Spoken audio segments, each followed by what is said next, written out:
Hi y'all, and welcome back to the garden. This evening we're going to be talking a little bit about some heirloom roses that I'm going to be adding to my garden this year. I'm a brand ambassador for Heirloom Roses, and I love their roses because they're own root roses, and despite our terrible winters, they'll come back for us reliably each year. I'm finally starting to get the patio arranged. The pool opens next week, and I'm sitting in a new chair that I got from Crescent Garden from their NU set. It's a beautiful armchair. It's so comfy. I can just sit here and relax, and this is probably where I'll be shooting a lot of my talking videos going forward, which I think will be beautiful in the hydrangea hedges blooming behind me. But let's get started talking about some roses, shall we? Before we get started, I wanted to mention that they are having a Mother's Day sale starting soon. And I'll put a link below to the website where you can get up to 40% off roses, 20% off amendments, and 30% off perennials. And on top of that, if you use the coupon code during the sale, you will also get a free bag of mint compost. Now, if you use the coupon code, it will not show up in your cart. It'll show up after you check out that you received a free bag of mint compost. So that's a little bonus for you. I'm adding 10 roses to the garden this year, and all of them are what I just consider shrub roses. They get roughly 3 to 6 foot tall and 3 to 5 foot wide, depending on the variety. Some of them only 3 by 3, some of them like 6 by 4. So all sorts of different areas of your garden that you could put them in. Something else I wanted to mention is Heirloom Roses has recently gone to completely compostable packaging. So you will no longer receive a plastic pot unless you request one, which is great. I commend their commitment to reducing landfill waste, and they sent out an email before your rose arrives describing how much landfill waste they're saving by not shipping you a plastic pot. And if you're a regular gardener and you need to get these in a container before you get them planted, like I do, we typically have lots of containers sitting around. I still have my heirloom rose containers from last year because they're so sturdy. They're great to plant things in until you get them in the ground. So I may be sticking these in my plastic containers until I can get them planted in the next week or so. But I wanted to show you what they looked like. So they took the opportunity to use the cardboard to print all sorts of cute things on there and information about how quickly you need to plant. It says plant within a few days of arrival. I received mine last week and they've been perfectly fine in these. I would recommend you pot them up into a pot if you have one, if you can't get them in the ground within a few days. There's also a bag in here that's compostable, and there is a single plastic zip tie, which they're looking at eliminating next. And so that is the next step to making all of their packaging completely compostable to the consumer. So bravo, Heirloom Roses. The first rose I want to talk about, all of the roses that I'm going to talk about tonight are mostly in stock. There's a couple who are not, but you can be added to a waiting list if you want to purchase any of these later. The first one is Olivia Rose Alston, and I'm talking about this one because I had it at my last house and I didn't get to get it in the garden last year. I think it was out of stock when I requested it to be ordered, and I wasn't able to get it. So it was the first thing on my list for this year. I love Olivia Rose Alston. It's a really beautiful pink rose. To me, it smells pretty peppery, and it's just a beautiful, deep pink rose with really ruffly blooms. It gets roughly 4.5 to 3.5 foot tall and wide, so a nice medium-sized shrub rose, and it is a repeat bloomer, so it will bloom multiple times throughout the season for you. The next one I want to talk to you about is Queen of Sweden. This is Queen of Sweden. It's a David Alston variety on root.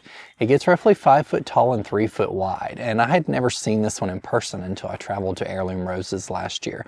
So I've never grown it in the garden, but it's so striking because it has a really narrow habit. But this one will be a great addition to almost any part of the garden because it's pretty narrow.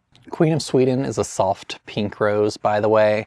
The next one I want to talk about is Emily Bronte. Emily Bronte has also been on my list for a few years, and it's newer to the Heirloom Roses collection, I believe. It's also a David Alston variety, and it gets roughly 4 by 3. And the thing I love about it is it's a nice, like, creamy color on the outside and kind of an apricot color in the center, but it also has really ruffly blooms. I love roses with really ruffly blooms. And so you can see how much growth these have pushed out already. By the way, if you've never purchased from Heirloom Roses, know that the roses come defoliated. That's the best way to ship them so the foliage doesn't get pretty messed up during transit, and within a week you can see all the new growth it's pushing. And I've not even planted these in the ground yet. If I'd planted them in the ground yet, they might have been a little further along than they are now. But the good thing about these containers is they hold a little bit of water for you. If you want to just keep them in here until you can get them in the garden, extended period of time, you can keep them or put them in plastic containers. The next one is 𝗣𝗜𝗗𝗃𝗓, and I really wanted this one last year. It was announced like during a special sale during the summer, and they only had a few available because it's newer to the collection, and it sold out really quickly. But look at the canes on this en route rose already. 𝗣𝗜𝗗𝗃𝗓 gets pretty tall, so up to 6.5 foot tall and 3 to 3.5 foot wide. And it has really dark pink blooms and really dark green foliage, which I love a rose with dark green foliage. It just somehow looks healthier to me. So I am always looking out for the roses with the dark green foliage. But look how much new, perfectly green growth this is pushing. Very nice. The next one that I have here is a little small one for now, but it's called Louise Clements. It is bred by one of the previous owners of Heirloom Roses themselves. It's a nice, soft orange. I love orange roses, but I like the soft, nice, pale, kind of buttery oranges, and that's what this is. So it's gonna be a beautiful rose that I'll probably put in the front garden because I don't have any orange roses up there right now.